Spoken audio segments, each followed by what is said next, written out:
हेल' लोगोफोर, बे समाव नोंथांमोनजों माखासे गोनां रादाबफोर जथायना लाबोदों। बाहाय मा दं फैदो फारि नोंथांमोना नुनो मोनगोन।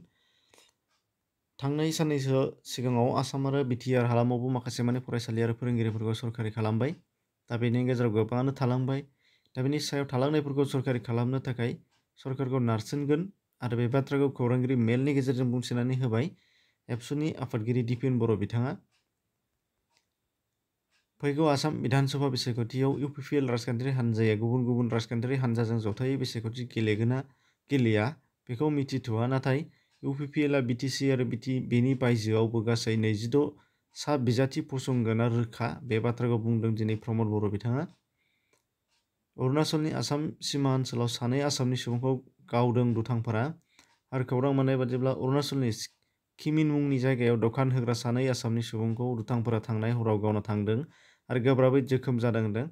जाथायनि बागै संदाननाया सोलिगासिनो दंबो होनना खौरां मोननाय जादों। दा बेखौ नोजोर होना बुंनो हायोदि आसामनि सिमानि जेंना आरो नसुंसे रायजोनि हिंसायारि जाथाया माब्ला जोबगोन आरो जोंनि सरकारा बेनि सायाव मा मोनसे राहा लादों एबा लागोन एबा लाबोगासिनो दङ, दा बेयो साननो गोनां जाना फैदों।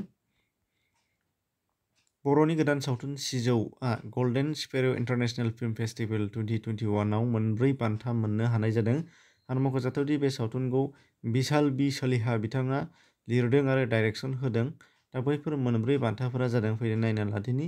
बाहाय दङ नुनो मोननाय जागोन साबसिन सावथुन डाइरेक्टर हिसाबै मोनदों बिशाल बि सलिहा बिथाङा आरो बेनिफ्राय साबसिन सावथुन लिरगिरि हिसाबैबो मोनदों बिथाङानो आरो साबसिन सावथुन दिहुनगिरि प्रडाक्सन हिसाबै मोननाय जादों शिवम प्रडाक्सनआ आरो साबसिन गिबि नुजाजेननाय सावथुन बान्थाबो बिथांमोना बे बान्थाखौ मोननो हानाय जादों डिबट फिल्म मेकार हिसाबै।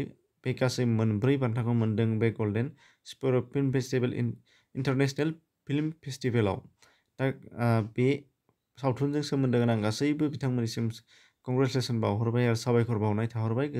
बेनिफ्राय दङ क'क्राझाराव फिन हाथियार बोखांदों आरो खौरां मोननाय बादिब्ला क'क्राझार पुलिसा सेरफांगुरि थानानि सिंनि बेलगुरिनि हाग्रायाव फबना दोननाय हाथियारखौ मोननाय जादों आरो बेयाव गंसे AK-56 सिरिजनि राइफल, गंसे मेगजिन, गंसे 7.65 आखाइजों बानायनाय पिस्तल, गंसे मेगजिन आरो गर 29 गोथां गुलि मोनदों होनदों।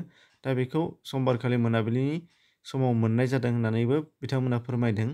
दा बेखिनि एसेनोसै, गोजोन्थों।